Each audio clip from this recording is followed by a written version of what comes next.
bem-vindo ao Pode Ser Pauta. Eu sou Cris Moraes e esse é o podcast que fala sobre comunicação, bastidores de PR, estratégias, tudo que você precisa ficar por dentro para entender mais sobre esse mercado. E aqui agora começamos uma nova temporada. Toda semana nós teremos um episódio, um convidado muito especial ou então um bate-papo sobre o assunto. Então aproveita lá para seguir o nosso canal no YouTube, nas redes de áudio. E eu tenho um recado muito importante. Vai ter um link na descrição desse episódio do nosso encontro, o segundo encontro presencial do Pode Ser Pauta, que está reservado já dia 11 de novembro. Então, eu espero você lá, porque vai ser um encontro muito importante. E todo mundo que quer entender um pouco mais de comunicação, a gente vai ter vários painéis. Vai ser um encontro muito especial. E eu tenho um assunto desse episódio para abrir essa temporada que é sobre comunicação, marketing, inbound e também inteligência artificial. Vocês ficaram por dentro de tudo que rolou no Cannes desse ano? Então eu vou trazer um pouquinho nesse episódio. E para falar sobre esse assunto, a gente está entrando aqui um pouquinho antes da gente começar esse episódio, a gente fez um mergulho aqui. A gente voltou lá para o primeiro Rock in Rio. E eu trouxe um convidado. Se a gente quer contar história e a gente quer entender de comunicação, a gente precisa ter bagagem, não é? Então eu trouxe aqui um jornalista que é do mercado editorial, já cobriu música, já passou por mais de 30 Cannes na cobertura e hoje também ele está no mercado de marketing. Há mais de 30 anos eu trouxe o jornalista Paulo Macedo. Oi, um Muito prazer muito grande, obrigada, privilégio Paulo. aí aceitar esse convite também, né? E a tua trajetória aí, eu falei um pouquinho, né? Mas você já foi. Você é carioca, né, Paulo? Olha, eu sou carioca do bairro de São Cristóvão, sou carioca da Gema, né? Transferência para Brasília, né? Uma ilha, né? Você poderia chamar aquela Guanabara antiga, capital Rio de Janeiro, de uma Miami que deixou de existir e depois da ida da capital para Brasília, que foi uma agressão muito forte do ponto de vista econômico, estrutural, e sociológico, né, da cidade, né? Não que o Juscelino ele tenha sido o grande culpado disso, né? Mas quer dizer, ele foi um ator que para o carioca, né, para a sua cidade, que depois da primeira capital que foi Salvador, né, ela ficou lá tantos anos, né, mais de não sei quantos anos, desde a independência como capital, né? E antes mesmo da independência, como uma cidade muito influente, né, no país, né? Essa foi uma agressão muito grande economicamente. Depois veio a fusão com o antigo Estado do Rio, que as sinergias eram Que muito história pequenas, não né? falta, Eram né, para muito você acompanhar pequenas, isso. muito pequenas, né? Mas o Rio de Janeiro para mim sempre foi uma inspiração, né? E São Paulo também, né? São as cidades que eu particularmente me identifico no Brasil, porque elas são assim um retrato do Brasil, embora outros lugares você encontre isso também, né? Mas São Paulo e Rio elas se complementam muito, elas são complementares. Embora as picuinhas eu acho que elas evoluíram muito para outras coisas, né? E as novas gerações elas também vão agregando valor diferente, viu, Cris? Ah, eu, Porque eu, como jornalista gaúcha, meu sonho era vir para São Paulo, mas eu olhava para o Rio e olhava para São Paulo, mas o meu sonho era vir para São Paulo, então eu vim para o lugar certo, eu amo essa cidade o Rio aqui. Grande do Sul, assim como o Rio, é uma terra de bom samba, né? Você lá, você no seu estado, você tem sambas assim incríveis, né? Se a gente olhar para o passado, você vai ter que olhar para Assis Valente, né? Uhum. Então, quer dizer, se você olhar a história do samba no Brasil e não contemplar essa instituição que é Assis Valente, que é muito próximo de um Cartola, que é muito próximo de um Nelson Cavaquinho, muito próximo de um Paulinho da Viola, que são para mim tem o João Nogueira também, pai do Diogo, que são essas instituições aí que formam determinaram o que é o samba, né? Melódico, partido, é, samba enredo, Mano Décio da Viola também, que foi um sujeito incrível. Não é? E aí você tem os paralelos, Ari Barroso vai para tudo aí, porque a cultura Não, ela inspira tudo na vida, né? nossa, cultura e música. E eu fiquei muito impressionada quando a gente começou a conversar, né? Porque assim, é para falar de marketing. Daí quando eu descubro o currículo do Paulo, se eu não tivesse marcado esse papo com você para Pode Ser Pauta, eu nunca teria descoberto toda essa tua bagagem na área musical, né? Que você fez você foi convidado pelo Medina para fazer assessoria de imprensa do primeiro Rock in Rio. Olha, lá recebi esse convite porque eu era repórter da área de música. Tá. Eu era colaborador do Globo, eu era colaborador da Manchete, que é onde eu era a minha base, ali na Rua do Russell, que hoje funciona uma empresa ligada a petróleo. Então lá eu aprendi muita coisa, né? E como eu ficava na Manchete circulando em todas as publicações, eu conversava muito com os publishers, com os diretores de redação, então eles também tinham que falar com as pessoas do comercial. Uhum. Então, a Marlene Bregman, que depois se tornou uma instituição na área de planejamento da Léo Burnett, que é uma das principais agências do Brasil. Ela trabalhava lá no planejamento da Block Editores. Então eu conversava, ouvia muito sobre o que é marketing, sobre como você montar uma estratégia. Eu ouvia. Você observava, assim. Mas eu sempre gostei muito de aprender ouvindo, porque eu sou jornalista e eu nunca estudei jornalismo. Eu sou testemunha de Jeová, eu aprendi jornalismo numa situação que as pessoas elas talvez nem compreendam muito bem. Mas lá temos uma escola do Ministério Teocrático que ela te ensina a ter fluência, ela te ensina a escrever, ela te ensina a fazer isso. A minha mãe era professora, ela falava francês, ela falava muito bem o português, e ela também era ligada à farmácia, e ela também tinha outras atividades que ela fazia, e ela me ensinou muita coisa, minha mamãe Lourdes. Então, isso foi um valor agregado importante quando o Roberto Medina veio conversar comigo, porque eu já tinha uma noção, então eu fiquei mais na área empresarial do Rock in Rio, e o Sérgio Zobaran, que é um jornalista, um PR, que eu sou admirador dele, ele trabalha na área de artes plásticas, entendeu? Se sofisticou muito, e a filha dele é uma diretora de arte importante, eu acho que mora nos Estados Unidos, Antônia Zobaran, e eu aprendi muito com ele também, porque eu não tinha a técnica, ele tinha. Uhum. Então, com o Roberto, a gente foi trabalhar a marca, foi trabalhar o produto. Você que apresentou para ele até quando ele foi lançar o Rock in Rio, você estava me comentando nos bastidores que você falou para ele, você precisa sair no meio mensagem, no próprio marketing. Ir para o trade. Ir para o trade, ir para o trade, porque ali a gente começaria a falar da marca. E você nem tinha trabalhado ainda para o meio mensagem, nem para a marca na época, eu nunca tinha trabalhado, mas como eu trabalhava vendo outras coisas, quando eu ia, por exemplo, na TV Globo, participar de uma reunião de pauta com o Roberto Talma, com o Jodeli Larcher, que era o meu parceiro na Globo, que me chamava para fazer roteiros para os clipes que ele dirigia, mas ele era da equipe do Roberto Talma.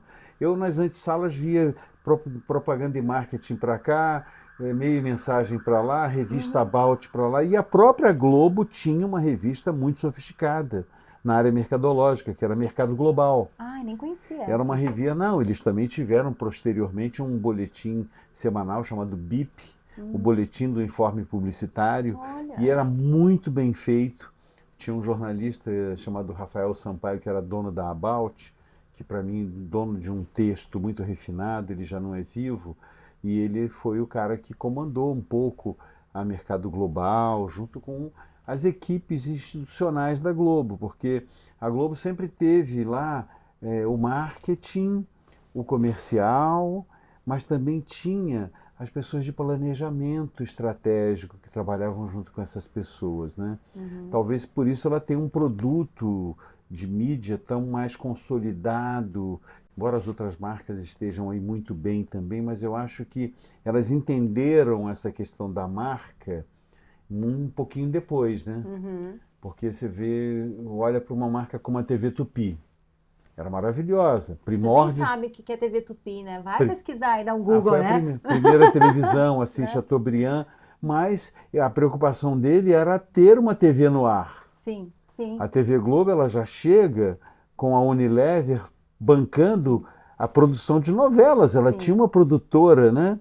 E essa produtora fazia novelas que ela exibia nos canais disponíveis.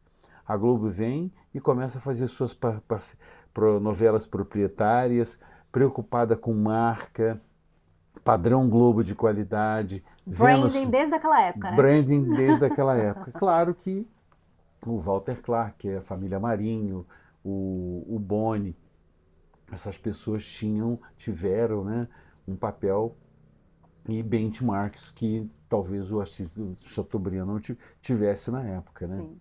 Paulo, é muito interessante porque você acompanhou isso, né? Desde a época de 70. Então, assim, veio da cobertura de música, você foi para marketing, você tá, né? Você trabalhou no meio mensagem, daí você tá 30 anos, mais de 30 anos Olha, eu no comecei a próprio trabalhar, Mark, né? eu trabalhei no Rock in Rio final dos anos 84, porque o Rock in Rio foi no meio, no terceiro trimestre de 85. Uhum. Lá do lado do Rio Centro, num terreno, e lá ficou famoso por causa da lama, choveu muito naquela Ah, o época. festival era na lama, né? Foi um festival incrível, como você comentou aqui um pouquinho antes de começar a gravação, né? O Queen, né? Aquela Nossa. instituição. E eu lá, como eu trabalhava no projeto, eu andava, circulava com aquilo ali, né? O Roberto teve uma clarividência muito grande, fez uma parceria com o jornal o Globo e colocou lá uma redação lá dentro que fazia um boletim diário que vinha encartado no Globo. Então, eu vi aqueles jornalistas todos circulando para lá. A Ana Maria Baiana, que foi uma das minhas instrutoras no jornalismo formal, porque ela era dona de uma revista chamada Rock, a História e a Glória, ao lado do Tarek de Souza, que foi um dos maiores jornalistas de música no Jornal do Brasil, né? Ele tinha uma coluna chamada Música Popular Brasileira, MPB, mas era música popular, né? Ele gostava de falar mais de MPB, mas falava de tudo, né? E tinha também um cara que era sócio deles, o José Ezequiel Moreira Neves, o Ezequiel Neves, que terminou depois ele produzindo o Cazuza, gravando o primeiro disco do Cazuza, mostrando para a família que ele tinha um talento dentro de casa e levando ele para estúdios gravar. Quando a demo estava pronta, eu na época era consultor de uma gravadora chamada RCA Victor, ele chegou até me procurar, mas eles terminaram optando, o João Araújo, né, o pai do Cazuza, de fazer um selo em coparceria com o grupo CBS e fizeram lá, a CBS era Columbia Broadcast System, então eles fizeram um selo em parceria com a Som Livre e a Columbia, né, e o Cazuza terminou saindo o primeiro disco do Barão Vermelho por lá, mas um trabalho Não, maravilhoso. e você estava me contando que você trabalhou com o Cazuza quando o Cazuza não era nem músico, ele era fotógrafo. Olha, eu não é que eu trabalhei com ele, né? Ele era fotógrafo do departamento de imprensa da Som Livre. Olha que E num interessante. determinado momento, como eu era casado com uma moça que Muito bastidor, hein? trabalhava na Som Livre com o João Araújo, lá na equipe, né? O João tinha uma secretária chamada Neila. E a Tânia, ela trabalhava lá junto naquele escritóriozinho onde ficava o jurídico, que era muito próximo, porque o jurídico era muito importante para os contratos, que eram muitos contratos, porque era uma gravadora que ela fazia contratos de utilização de labels de outras gravadoras, né, internacionais e nacionais, para montar as trilhas sonoras das novelas da Globo, nacionais e internacionais, e também começou a fazer coletâneas de sucessos que tinham aí no mercado, coletâneas atemporais, entendeu? O samba de roda, por exemplo, da Bahia, né? Então tinha artistas, Caetano tinha gravado isso, fulano gravou aquilo, Cicrano gravou aquilo, montava aquilo, fazia um LP, que na época do LP ainda, né? Aham. Então é isso, né? E aí ele tirava as fotos dessas capas. Ele fazia isso e transmitia isso, a gente enviava isso para... Por fax, né? Não, por fax ainda não tinha ainda. Nem tinha fax Eu ainda. te contar uma história interessante. A gente fotografava, fazia um pacote e mandava isso para os jornalistas, Correio, então. mandava por correio para emissoras de rádio no Brasil todo, porque naquela época o rádio ele era o principal veículo. A TV ainda existia, mas era só TV aberta. Eram 5, 6 emissoras, contando com as estatais, tipo a TV Cultura, tipo a TV Educativa do Rio de Janeiro, que é do governo, né? Então você tinha Globo, Bandeirantes, a Record numa outra fase, né? Uhum. Ainda dos Machado de Carvalho, não a atual Record, né? Você tinha outras emissoras, né? Ainda não tinha tido a Rede Manchete ainda, Uhum. você tinha. Então o Distribuía. rádio, ele tinha os âncoras. Uhum. Ele tinha o Haroldo de Andrade, por exemplo, na Rádio Tupi do Rio de Janeiro, na Rádio Globo do Rio de Janeiro. Ele era um cara que está até na campanha do centenário da Globo lá, né? Eles tinham o Paulo Giovanni, que depois Eram virou. os verdadeiros influenciadores, né? E aí você tinha para tudo que é canto no Brasil, aqui em São Sim. Paulo você tinha o Zé Bétio, que eles são pessoas que falavam, não, a Som Livre gravou um disco tal. Então a gente Todo mundo mandava para comprava todo daí, né? mundo e mandava aquela coisinha que o cara fazia aquilo que os jornais eram no sistema clichê, e aí você botava no fotolito depois, aquela coisa toda, e divulgava. Mas eu descobri um jeito de economizar um dinheiro para a gravadora, né? Eu Hum. descobri que no Grupo Globo você tinha o jornal, tinha a agência Globo e Uhum. eu tinha a possibilidade de otimizar o tempo mandando por radiofoto, sem descartar a entrega dos discos a posteriori. Mas eu ganhava 2, 3 semanas na época do lançamento. Então fazia o texto, você tinha que gravar em telex o texto, fazia-se a radiofoto e mandava-se junto igual às agências de notícias, Internacionais. tipo Reuters, Uhum. Associated Press, Uhum. fazem ainda até Sim, hoje, só sim, que com equipamentos muito mais sofisticados. claro. Eles tinham radiofoto, tinham telex. Eu Você fazia, juntava as duas coisas. juntava as duas coisas e mandava para o Brasil todo. Então a gente passou a ganhar um mês naquela história ali e Uhum. depois os discos chegavam, as pessoas começaram a ver que tinha um facilitador para ter uma informação nova, né? Porque jornal diário, é, você que trabalha com PR, né? Os jornais, naquela época, eles eram. Se muita gente fala que Uhum. os jornais diários eles são dependentes das assessorias num determinado momento que as redações começaram a diminuir, Uhum. eu discordo bastante disso. Elas já eram, os veículos, eles impressos, eles já eram, e das rádios também, eles eram muito dependentes dos assessores de imprensa, muito dependentes, porque eles não tinham mão de obra suficiente para fazer tapar buraco aqui, Preencheu ali, o editorial preencher. todo, né? Então os releases eles eram na época, pelo menos na minha época que lidei com algumas gravadoras como a RCA Victor, como a Uhum. Som Livre, é, e o grupo Philips também, que se você quiser eu conto essa história, ela é muito interessante, porque eu comecei a ver que era muito o jornalista, as assessorias das gravadoras, elas contratavam jornalistas de primeira linha, que eram estrelas Nos veículos. nos seus veículos, e eles escreviam sobre o lançamento do Chico Buarque, faziam press release, Ou então, assim, sempre o texto do assessor de imprensa tinha uma grande importância, né? Então, quer dizer, por exemplo, eu vou me lembrar aqui de um trabalho que um jornalista chamado Roberto Moura Hum. fez. Ele era um editor, um colunista importante de música, e a Alcione, lá no início da carreira, ele faz um press release, um texto sobre o lançamento daquele disco da Alcione.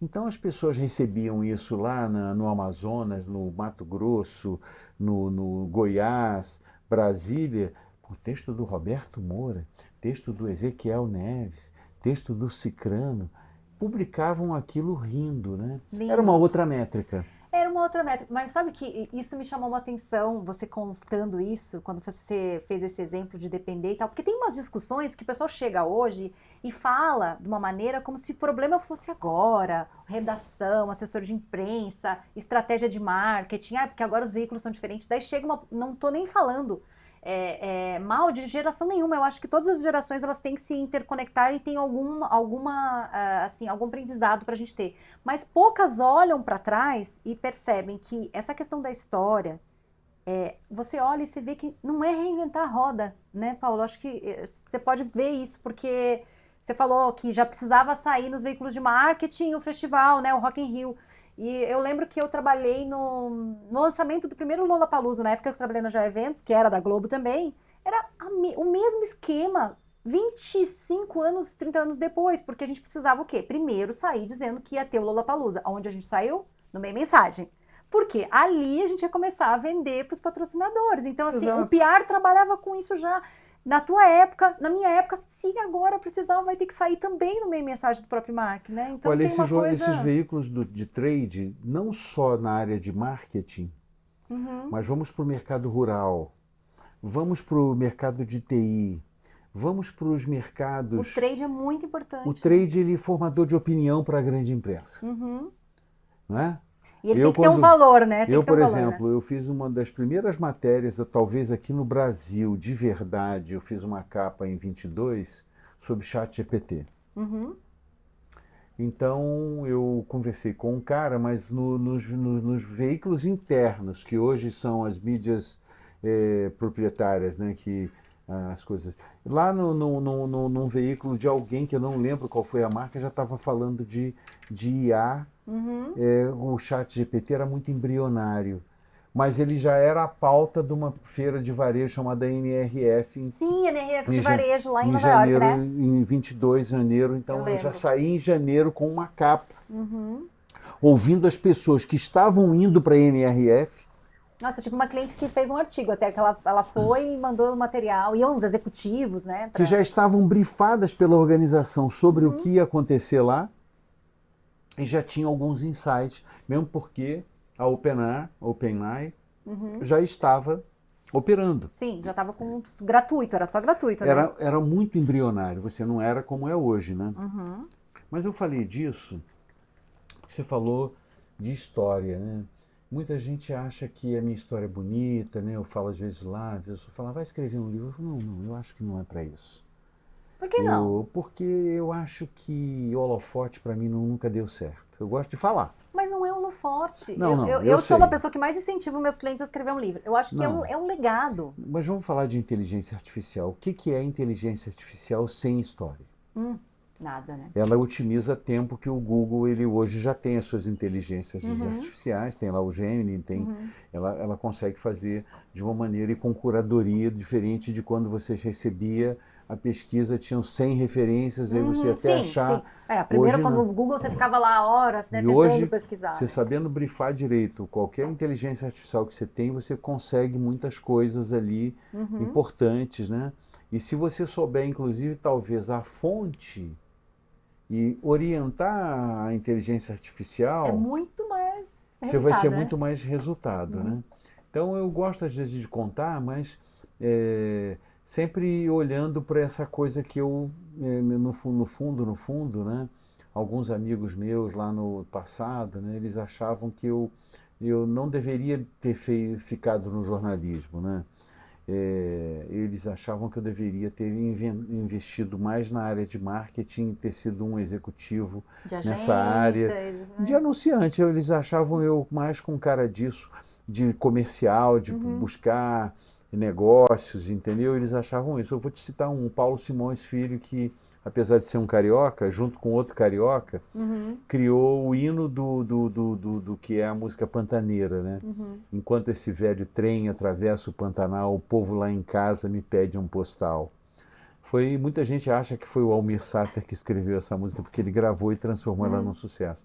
Mas o Paulo, apesar de ter sido carioca, ele passou muito tempo lá, porque o pai dele era juiz militar lá, Uhum. naquela coisa, né?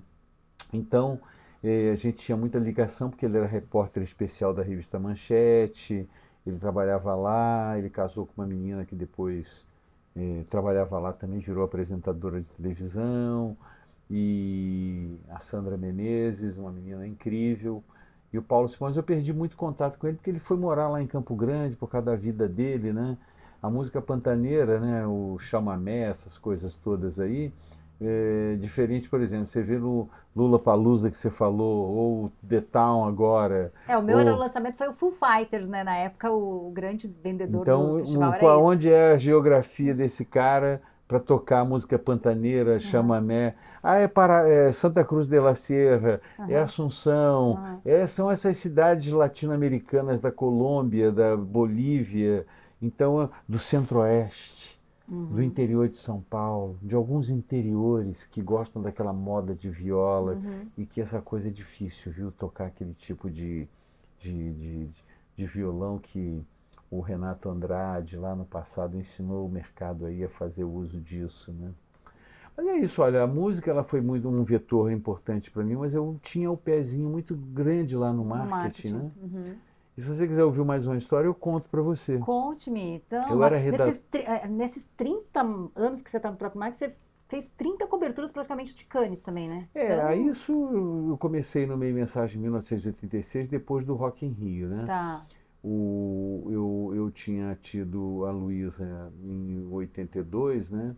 E a minha vida agitada, escrevendo para o Globo, para o Jornal do Brasil, Uhum. fazendo textos para gravadoras, orientando. Hoje você como editor, você escreve ainda, né, Paulo? Olha, de música eu Não, faço. de música não, mas você escreve as matérias para o jornal, ainda você trabalha, tá Não, escrevendo. eu escrevo Edita toda mais. semana. Não, eu sou repórter. Não acredito em editor que não seja repórter. Adoro. Eu acho que editor, ele é igual o PR, Se parar de que escrever, na, não. que na sua indústria, e talvez não aconteça na sua empresa, mas a sua indústria, quando você pega as empresas maiores, as grandonas, as Uhum, majors, uhum. você começa falando com uma pessoa, Ai, eu odeio isso. E daí você fala com 500 mil. aí o cara quer marcar um almoço com você, quem vai almoçar é uma diretora que você nunca ouviu falar, o dono dessas empresas é lenda, parece que são criaturas criadas pelo. No trono, É, no reino, né? Nos é, céus. parece que não existem, ainda são de inteligência artificial, Midjourney e sei lá o quê. Então, aí chega lá, eu acho que perde o pique, né? Eu já conversei Perde, com o perde porque cara, aí é a um olho pessoa. no olho, Aí né? vai querer falar, repete aí o que você falou com. Não, o pessoal me explicou, mas eu não entendi bem. Aí eu Nossa. falo assim, sabe, bicho, isso aconteceu semana passada, que eu só saio da redação para fazer almoços, assim, coisas assim que podem render uma boa Uhum. matéria, às sextas-feiras. Que o jornal já está fechado, É segredo já, ó, já anota aí já. começo a minha semana naquilo lá, né? Aham, Mas voltando um pouquinho da história, aham. eu quando era redator dessas coisas todas, no Globo principalmente, na Manchete, na Amiga. A Amiga vendia 1 milhão de exemplares por semana, a Manchete 1 milhão de exemplares. Quando você faz uma capa com Caetano e Gil dando uma bitoca por causa daquela era glitter da música, Gil Uhum. com um disco realce, Caetano com cores e nomes, e eu convenço os dois a dar uma bitoca e o meu Você que fotógrafo convenceu? pedi, não Você nem pediu? convenci, eu só pedi. Nossa, Paula, você sabe que eu lembrei de uma história uma vez. Eu, quando estava na GEL, eu tinha uma matéria que estava fechando com uma revista e tal, e o fotógrafo veio para fazer uma foto, né?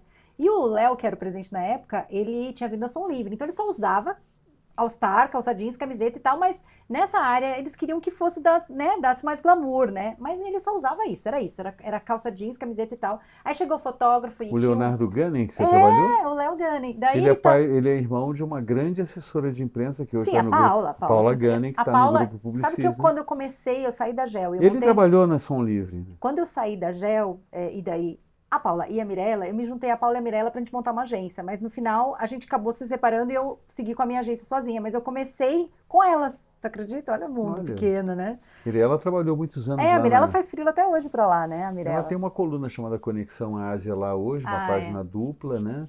Você Escreve viu como muito o mundo é bem. pequeno? A gente. E a Mirella foi editora da revista Propaganda também Sim, lá. Ela sim. É. depois eu até Ela é minha vizinha é aqui, uma mora aqui perto, uma querida. pessoa querida, né? Tem Uhum. lá, né?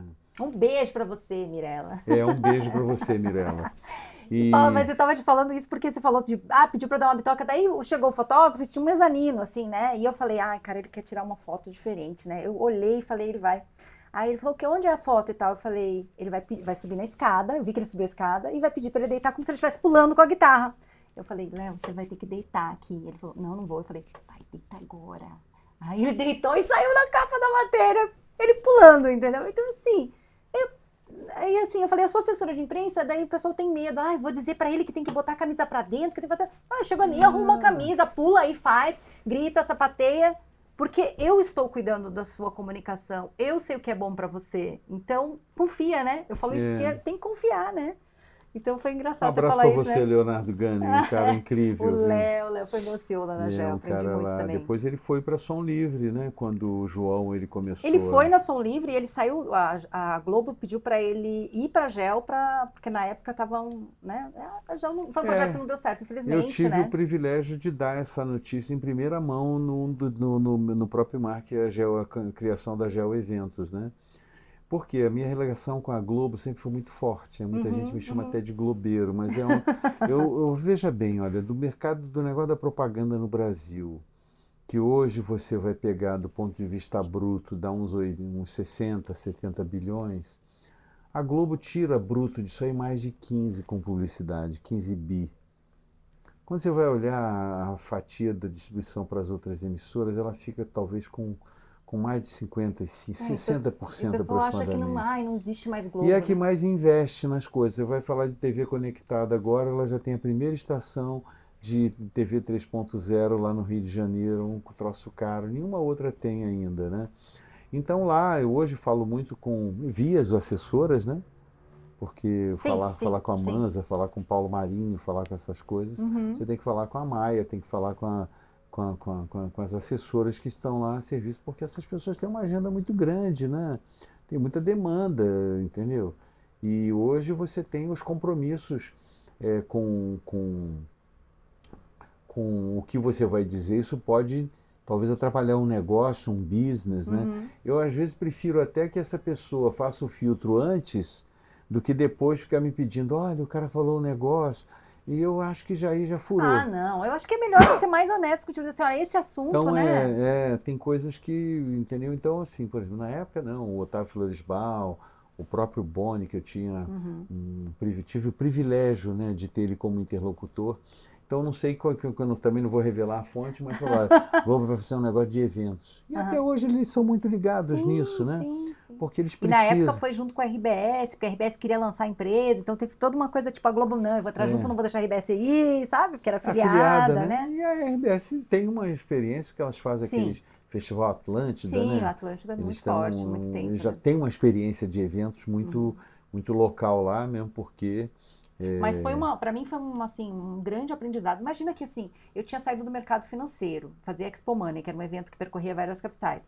E eu fui para lá, a princípio eu achei que eu ia ficar dentro, porque eles tinham unidades de negócio, eu ia ficar dentro de negócios, HSM, era esse mercado. Falou, não, você vai ficar com o pior de tudo. Aí eu fui, eu não entendia nada de música. Eu sempre me achei uma desculturada, né, em relação à música. Tive que aprender a estudar banda, fazer show de Julio Iglesias, Mundial de Surf no Rio de Janeiro. Eu simplesmente, assim, tive em 2 anos, eu acho que um aprendizado que eu nunca mais vou ter, eu acho, sabe? Foi uma grande olha, escola. Lançar projetos, a né? música, a mídia, elas são fontes assim de grandes talentos, né? Uhum, E você sabe, eu até falei ainda há pouco assim que a Marlene Bregman lá na Manchete, eu ouvi ela falar muito de marketing, planejamento. Mas antes de Marlene Bregman, eu entendi uma coisa muito doida. Eu não sabia que eu escrevia bem. Eu nem sei se escrevo bem.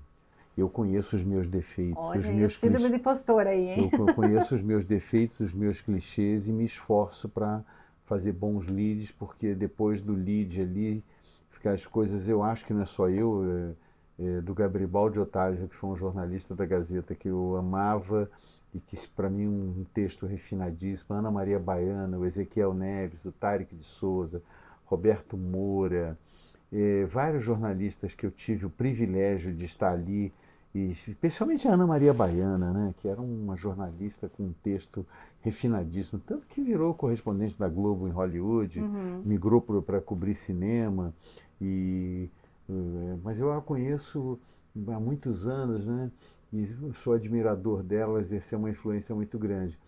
Mas quando eu trabalhava no Globo, meu nome é Paulo Roberto de Macedo Coelho. Curto, super curto, né? E eu adotei o Macedo porque já tinha o Paulo Coelho, que era Uhum, colunista do uhum. jornal o Globo. Nossa, gente, ele era colunista naquela Mas época. ele era diretor de marketing do grupo Philips no Brasil, né, que tinham Ah, essa história! várias gravadoras. E ele já era parceiro do Raul Seixas, que era artista da Philips. Uhum. Mas os meus pagamentos, que nós éramos com RPA, tudo Aham. eu e ele, né?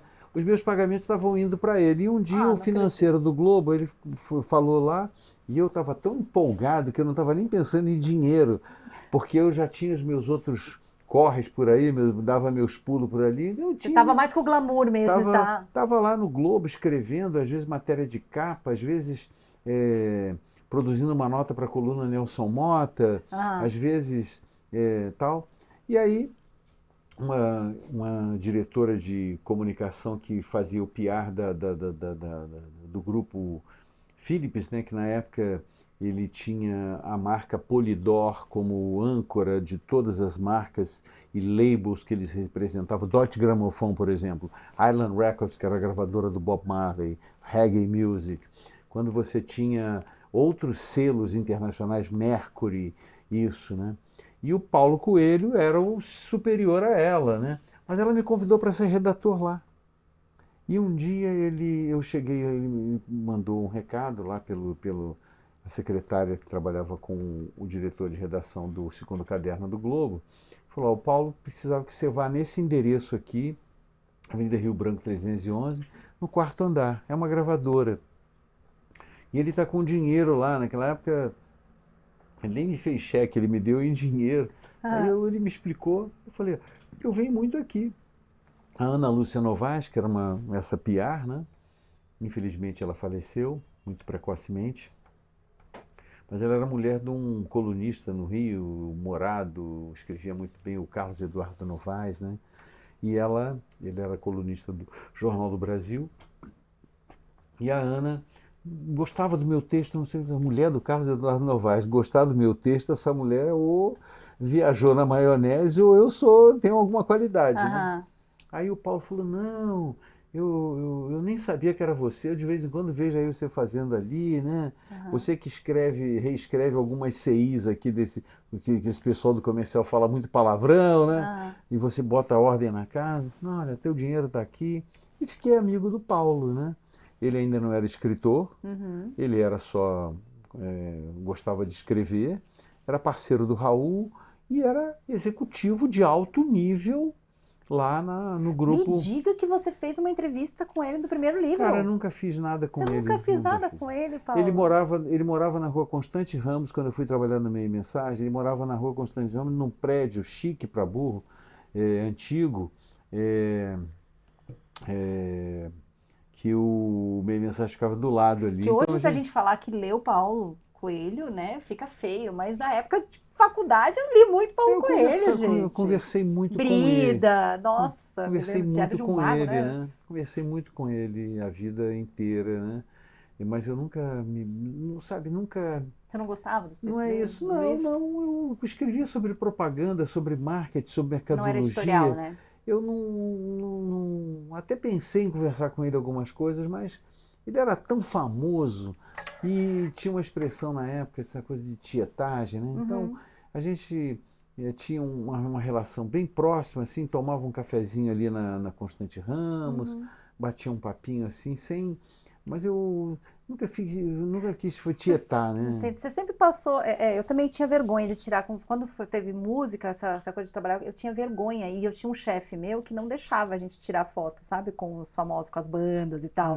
Então a gente ficava assim, né? Não, não posso tirar foto, né? Hoje eu digo sempre a minha equipe, quando tem famoso, eu falei, tira foto mesmo, pede e tal. Se você não quiser tirar, ela vai dizer que não, e pronto, Mas né? olha, a minha história ela me ajuda muito a entender os cenários, porque eu mergulho muito na É, história. imagina. Eu agora, a semana passada, a Kelly, que é minha editora lá no próprio Mark, e ela me pediu assim, escreve esse negócio aqui, que já saiu até num veículo aí, mas eu queria que você fizesse. Aí eu falei, vou fazer uma coisa que fala dessas mudanças no mercado, né, Uhum. transformações.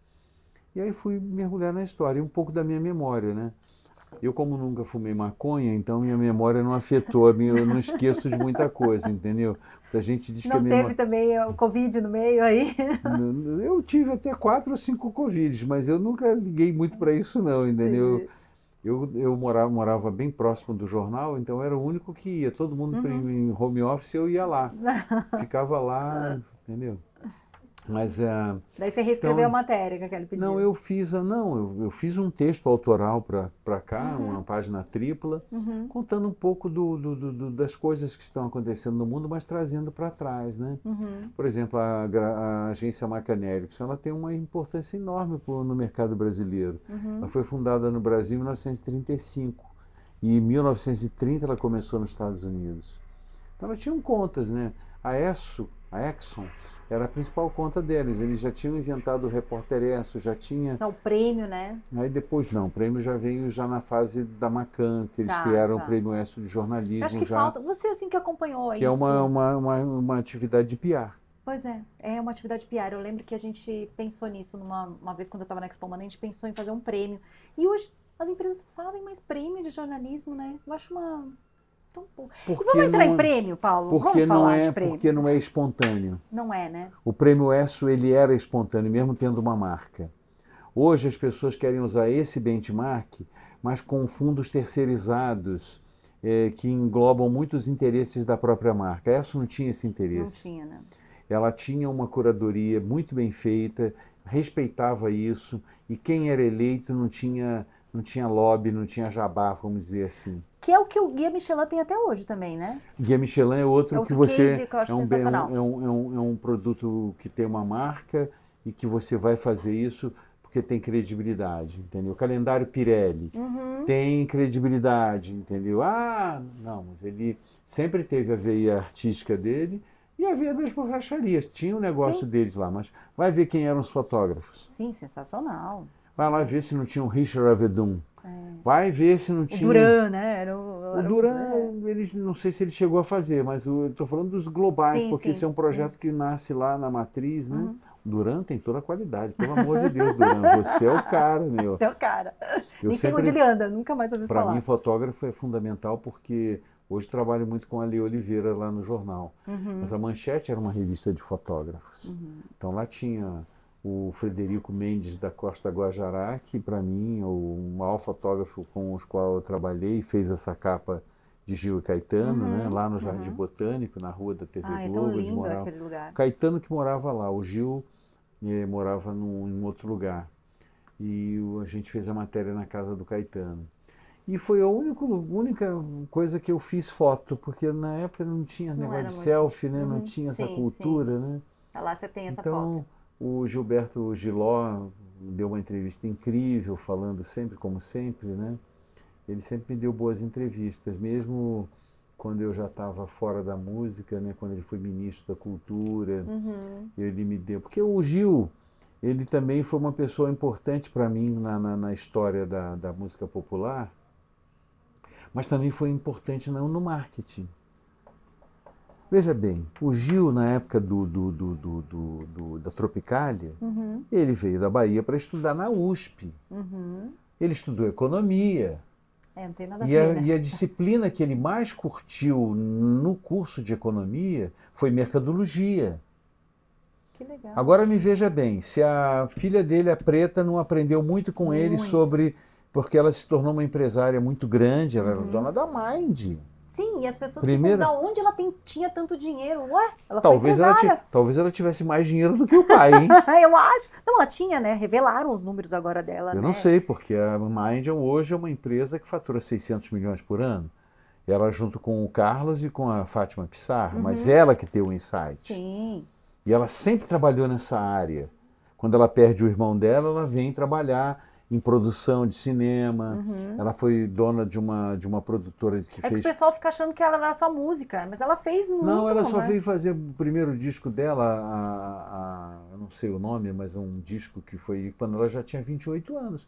Mas ela foi sócia daquelas irmãs Gardenberg que faziam festivais de cinema, que Uhum. faziam o free jazz, que faziam vários eventos importantes e grandes, Uhum. Carlton Dance, essas coisas assim que as marcas elas eram engajadas, marcas de cigarro, né? Uhum. Elas não fizeram Hollywood Rock, que isso aí já era outra turma.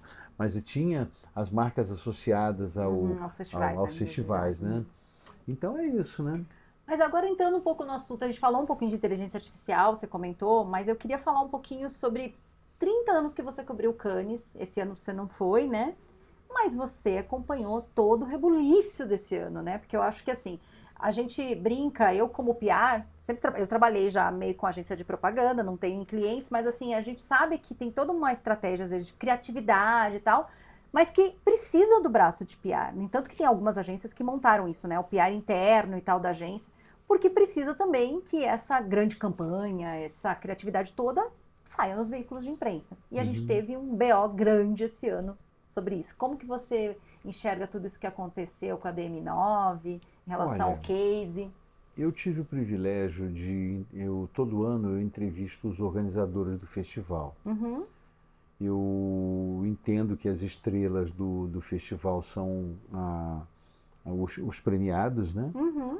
Mas eles se Todo mundo quer organizam. trazer um leão para casa, né? A verdade é essa, né? Mas esse festival de Cannes, né? Ele começa nos anos 50 com a família Rothschild.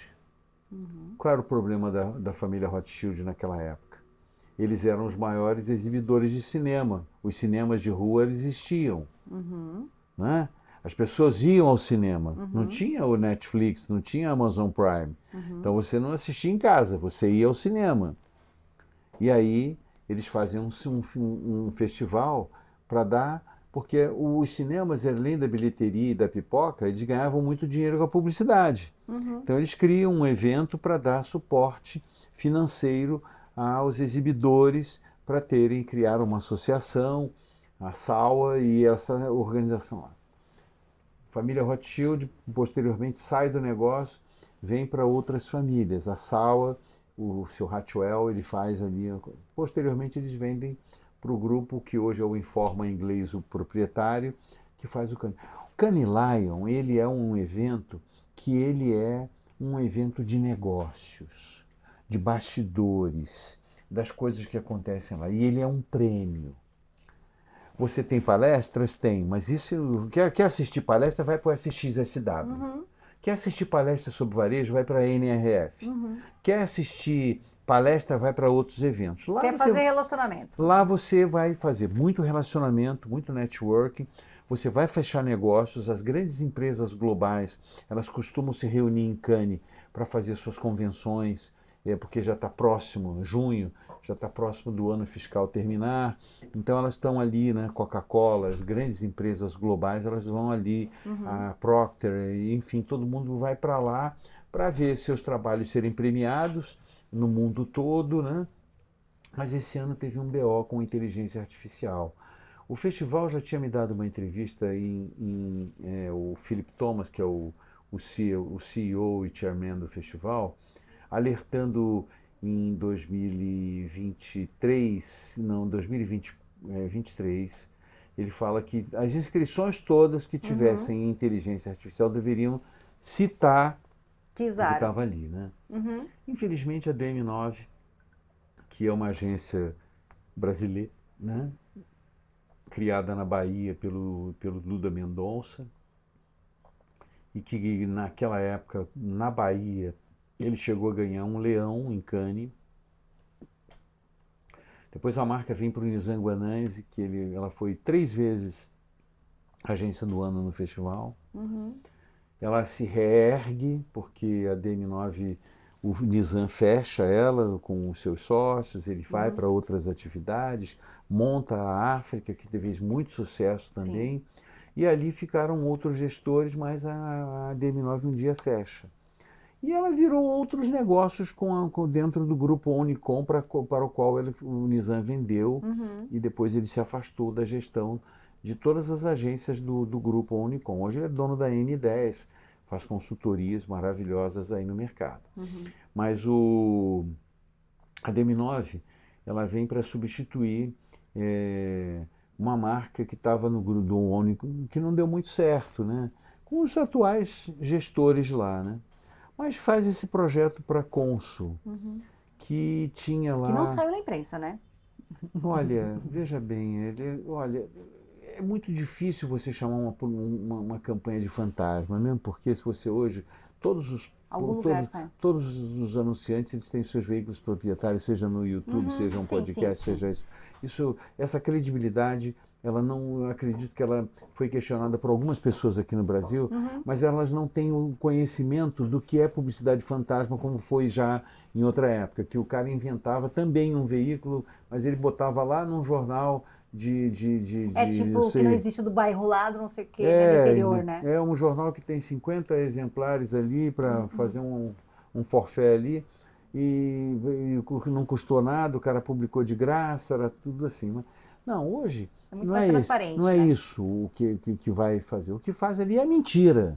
Usar a Também. inteligência artificial, pegar as imagens de Glória Vanik para dar uma sustentabilidade, pegar a senadora americana, que agora está Tá processando a processando eles, né? Whipple, está processando. Então, o Brasil, no ano que se homenageia o Washington Oliveto, o Brasil primeiro Creative Country of the Year, porque o Brasil ele respira uma criatividade que só os trópicos têm. É uma criatividade diferente desse ambiente que você tem mais dinheiro, portanto você investe muito mais no craft, nas produções, sejam elas audiovisuais, sejam elas de print, sejam elas de internet. Você imagina que uma agência chamada Fallon, de Minneapolis, nos Estados Unidos, ela revolucionou o Festival de Cannes na década de, no final da década de 90 e início dos anos 2000. Devido ao trabalho que eles fizeram, isso virou uma categoria para projetos completamente inovadores que chama-se Titanium Lions. O festival começa apenas com filme. Em 1992, o Brasil ganha o primeiro Grand Prix de print, de press, né, de mídia impressa, com uma campanha para o Guaraná Antártica criada pelo Nizam Guanais e pelo Marcelo Serpa. Primeiro Grand Prix de press. Até então era só filme. E aí você tem nesse ano de 2025 esse BO da DM9 com a campanha da Consul, que tinha fake news na presença. Porque uma coisa é uma coisa. Você inscreve um case, esse case está lá. Ele falava de um projeto de energia elétrica, de como os equipamentos da Envolvia Consul sustentabilidade, né? estão envolvendo isso, né? Isso, aquilo, tal, beleza. O projeto, talvez ele não ganhasse o Grand Prix da competição ali. Mas você tem uma comunicação B2B que é feita para o jurado, que ele tem muito pouco tempo para julgar. Então o videocase, É a base. que é a base do jurado, e ele tem ali na hora, então assim aconteceu. Esse videocase é que está contaminado com a mentira, com a fake news. É um deep fake, né? Porque é um vídeo, né? Então você vai para isso e você tem um problema sério para o Brasil no ano que se homenageia o Muito Brasil. chato, né? Eram 107 leões, caiu para 92 por causa de todo esse problema de uma agência. O Ícaro Dória, eu acho que ele assumiu o BO sozinho, saiu da empresa, depois ele foi saído, alguma coisa, né? Assim, não. Mas ele é um dos caras mais brilhantes da história da propaganda brasileira, tem uma carreira internacional incrível, né? E, sei lá, a agência perdeu a conta da Consul, que agora está em concorrência, estou falando aqui em primeiríssima mão para você. Olha, viu? Está em concorrência, eles vão escolher uma nova, tem uma empresa chamada Scopem, que é especializada em concorrências, e ela está fazendo, eu não sei quais são as agências, vou dar até uma nota na edição do... Nós estamos hoje no dia 27, então nesse final de semana aí, na edição que circula no dia 31, e ela vai estar lá uma notinha falando dessa concorrência. Mas não sei quais são as agências, Sim, não sei, é um sigilo muito grande, especialmente pela repercussão que o caso teve. Sim. Mas uma das primeiras providências foi tirar a conta de lá. E a DM9 tirou o menino de lá, entendeu? Não sei se ele tem culpa, porque eu acho que ele era um executivo que comandava a criação lá, então tem... Mas nessa área de marketing, né, existe uma certa impunidade, né? Porque a gente fala que a gente tem liberdade poética, né? Na publicidade a gente tem esse negócio, né? Liberdade poética para escrever assim ou escrever assado, né? Mas assim, eu vejo que na publicidade tem muito isso às vezes. Os criativos acham que podem tudo, que tudo é permitido, né? E que é permitido até mentir. Você que acompanha tanto esse mercado, você acha que isso é um pouco uma sacudida para Bom, isso? ficou provado que mentir não vale a pena, né? Então, quer dizer, você pode ter liberdades poéticas, sim, que você pode agregar isso como um valor criativo, né? Você pode criar uma narrativa, você pode fazer um projeto, você pode desenvolver, eh, você pode desenvolver eh, em qualquer formato, qualquer coisa, né? A Uhum, criatividade ela não tem limites, né? uhum, Mas o que a gente viu nesse caso específico foi isso, né? O Brasil já tinha enfrentado problemas com credibilidade de lastro, né? uhum. Teve uma campanha para um produto chamado KY, que é um Sim. lubrificante, né? Esse produto, esse leão foi caçado também no Ah, foi passado. também. Mas tem muito tempo, né? Então ali até mas o anunciante ele nem tinha aprovado a campanha. Nossa. E eles escreveram achando que vai ganhar, ganhou o prêmio. A É, tem campanha. muita gente que faz campanha, eu acho que Hoje, isso, para ganhar leão, é eu isso que acho eu que essas acho. coisas assim, elas não funcionam mais. Uhum, Porque hoje, com a transparência que o mercado exige, né? uhum, Embora, Cris, a publicidade, ela também pode ter, assim como no PR, uhum. você pode desenvolver com a sua equipe um projeto que ele mostra a sua habilidade em construir e que ele não foi a cabo. Sim, Mas se você usa uma marca sem autorização dela, você já aí já tem tá errado. você já está em conflito. Porque não é sua marca, né? Mas se você cria um projeto, inscreve e você ganha para mostrar a sua inteligência, a sua capacidade, os seus Uhum, KPIs, essas uhum, coisas todas, bacana. Mas quando você faz isso sem essa orientação autoral para mostrar que você tem capacidade autoral, aí é muito complicado. O Brasil trabalhou muito com publicidade chamada fantasma, né? uhum, O mercado internacional também. Depois eles criaram um mecanismo que foi o seguinte: inventa uma ONG uhum, e cria uma campanha para ela, ou então chama uma ONG e aí você faz isso aí, quer dizer, você vai arrumar produtora, você vai arrumar isso, você vai arrumar os melhores redatores, aí você prepara aquilo para o festival, né? Então, o festival entende isso, uhum. o trabalho autoral. O que não dá é você fazer publicidade fantasma de verdade hoje, nesse ambiente fake, como foi esse caso da DM9, né? Uhum. Que foi muito feio para a agência, né? Embora ela esteja aí, ela atende Sim. contas, ela tem uma agência brilhante, acabou de contratar, não lembro o nome dela, porque eu não a conheço, acho que eles pegaram uma CCO nova, uma moça Uhum. bonita aí, bacana do mercado, Uhum. tem uma equipe criativa bacana, tem contas interessantíssimas lá, ela vai continuar, entendeu? Uhum. Foi um episódio que, no ano do Brasil ser o ano, o país Sim. criativo do mundo, né? O Uhum. primeiro prêmio, a primeira distinção, numa homenagem a Washington Uhum. Oliveto, que ganhou 50 leões em filme, nunca ganhou em print, nunca ganhou nada. Uhum. Sempre, entendeu? Ele era da era filme. E Uhum. filme simples, porque o Brasil tem o frescor dos trópicos e uma coisa que o Gustavo Bastos, dono da 1121, costuma falar, simplicidade criativa. Que, aliás, é o mantra da agência dele, simplicidade criativa. Porque o Brasil não tem o dinheiro para fazer essas mega produções Sim. de lá. Estava te falando, né? O festival ele teve essa área Titanium no início dos anos, mas ali tem criatividade, tem Uhum. produção, tem Uhum. craft, tem. É, a marca BMW contratou a Fallon de Minneapolis e criou uma campanha chamada The Hire. Para mim, junto com 1984 de 84 da Apple, Uhum. criada pela Chiat desde o Lee Clow lá na Califórnia, né? É uma campanha incrível para você? Para mim ela é incrível. 1984 é um Depois vou filme buscar. incrível. Qual que é então esse filme? 1984, campanha da Chiat Day TBWA, O criador chama-se Lee Clow, Uhum. e a equipe dele, evidentemente, que às Eu vezes já a tô com gente... inveja da sua memória, Paulo. Aí Já. você tem o filme The Hire, que foi criado pela Fallon de Minneapolis para a Tá. BMW. Se você procurar no Google The Hire, Uhum. H-I-R-E, você vai procurar e você vai ver BMW.